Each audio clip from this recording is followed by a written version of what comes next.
And because then, of course, it was dodgy, and we kind of funny old phony war.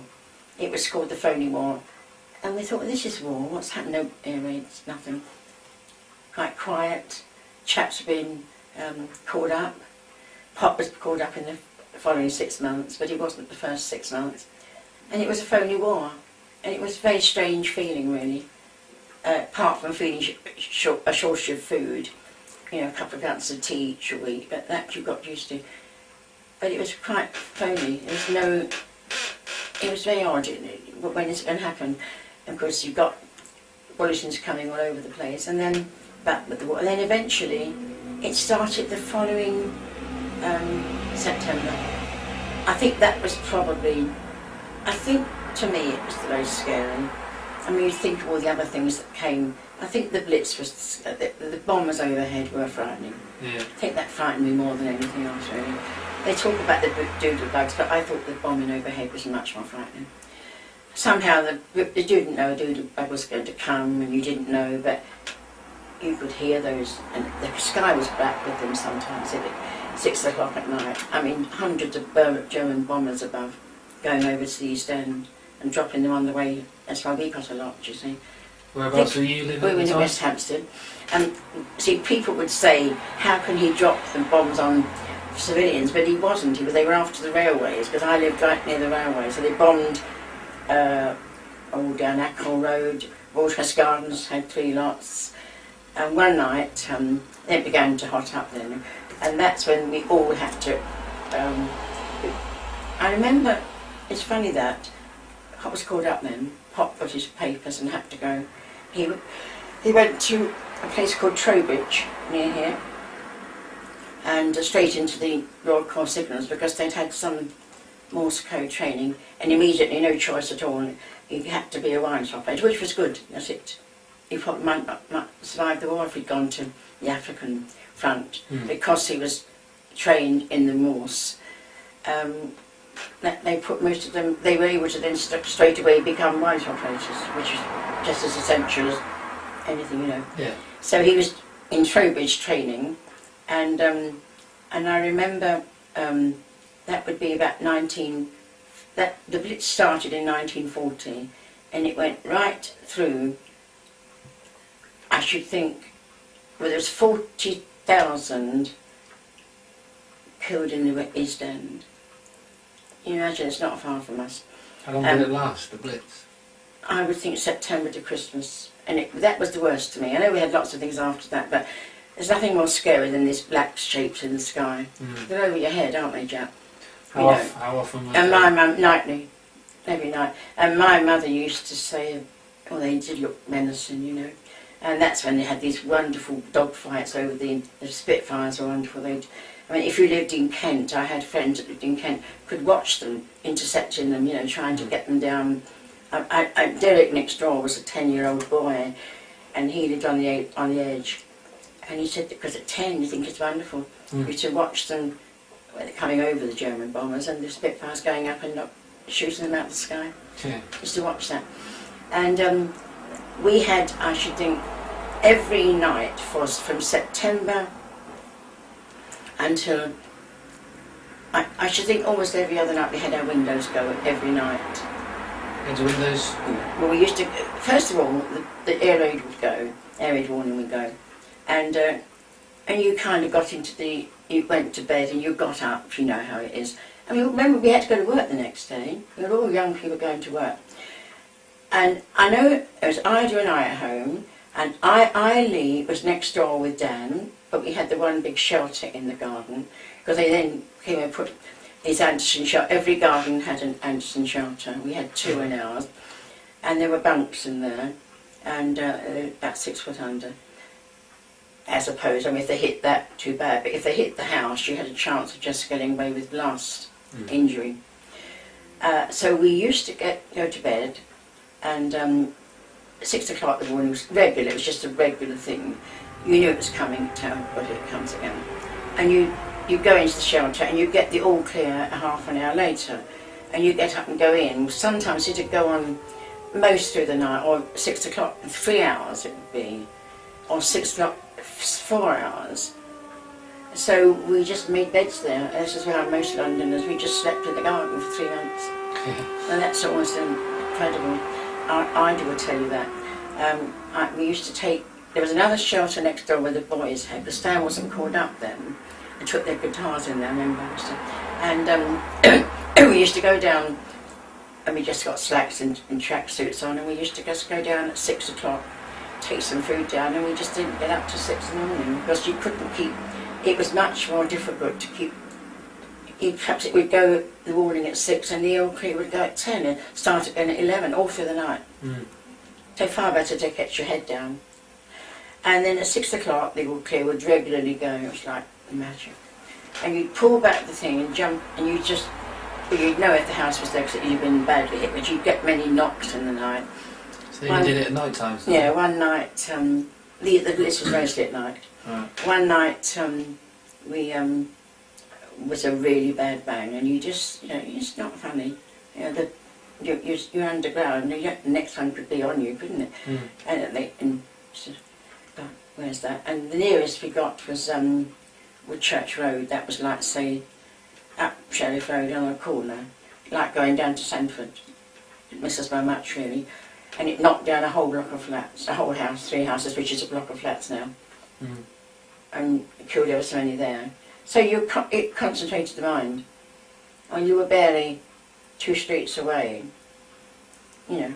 So it was not, And I remember that I thought the Blitz was just the mere fact that they just looked so menacing to see them in the sky, and the noise.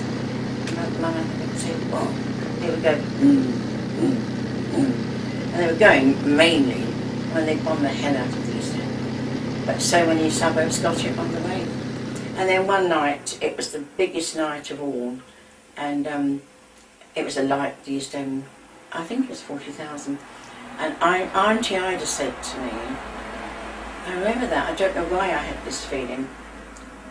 We were given earplugs in case, so that we wouldn't have to, but it sounded bad. And she kept saying, come and look outside. And I don't want to look. Come and look, she said.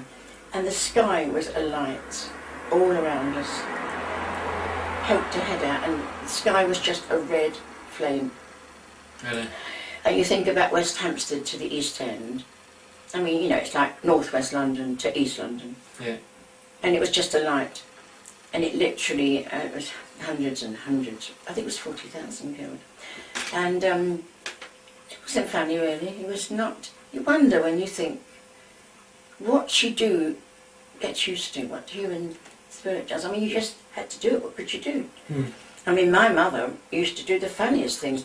We'd all bed in, and my dad would say, why isn't your mother down? And she'd come at the last minute with a big plate of chips she'd been cooking. And she was a good mother. And I think another nasty thing was, which my dad didn't like at all.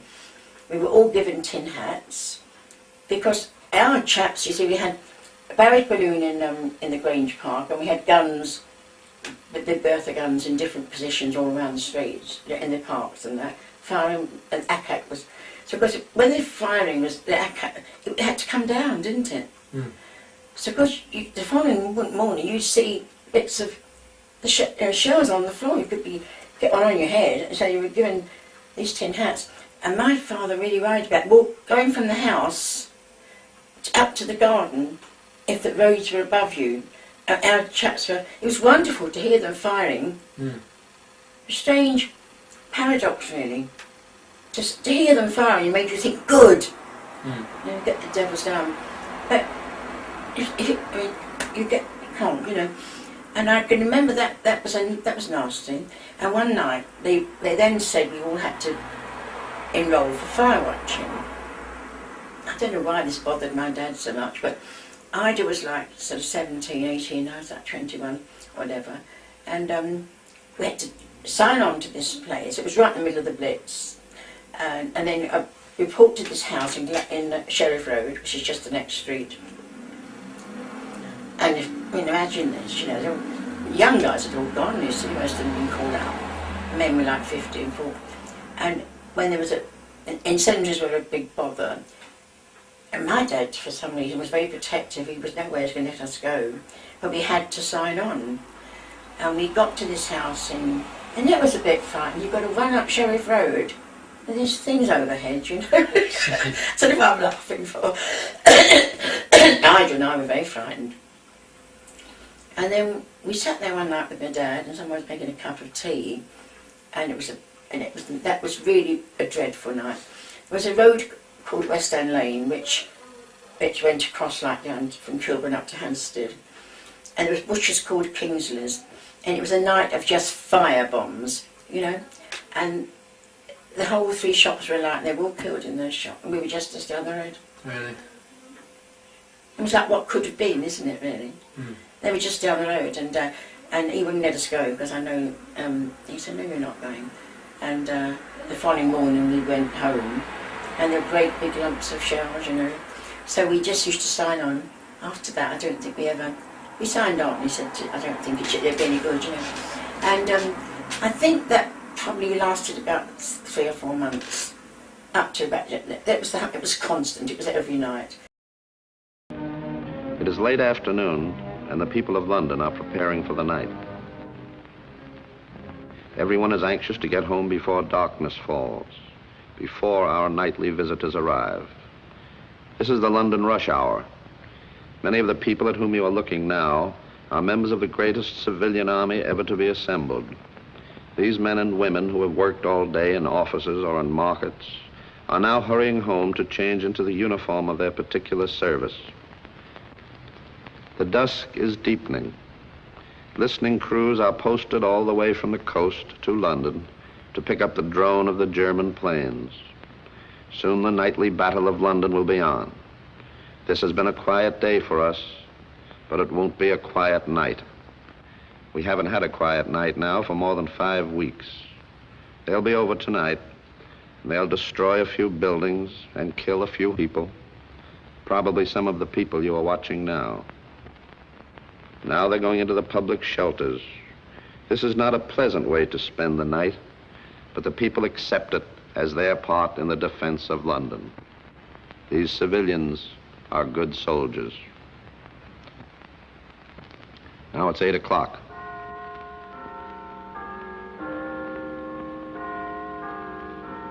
Jerry is a little bit late tonight. The searchlights are in position. The guns are ready. The People's Army of Volunteers is ready. They are the ones who are really fighting this war. The firemen, the air raid wardens, the ambulance drivers. And there's the wail of the banshee.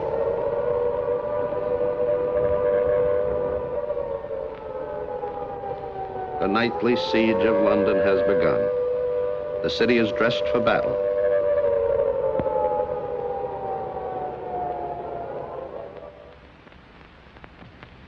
Here they come.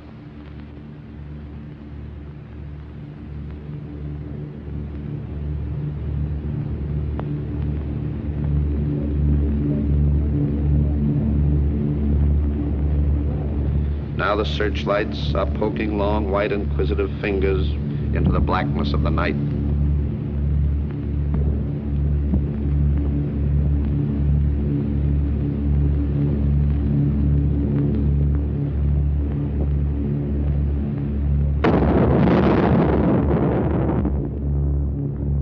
These are not Hollywood sound effects. This is the music they play every night in London, the symphony of war.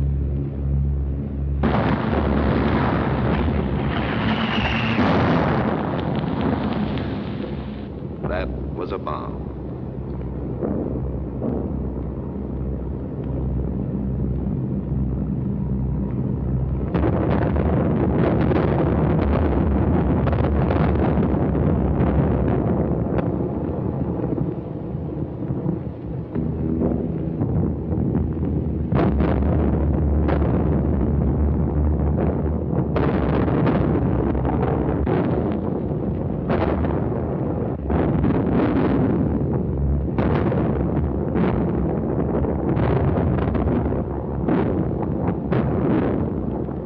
The very young and the very old, with that deep wisdom given only to the very young and the very old, sleep in the shelters.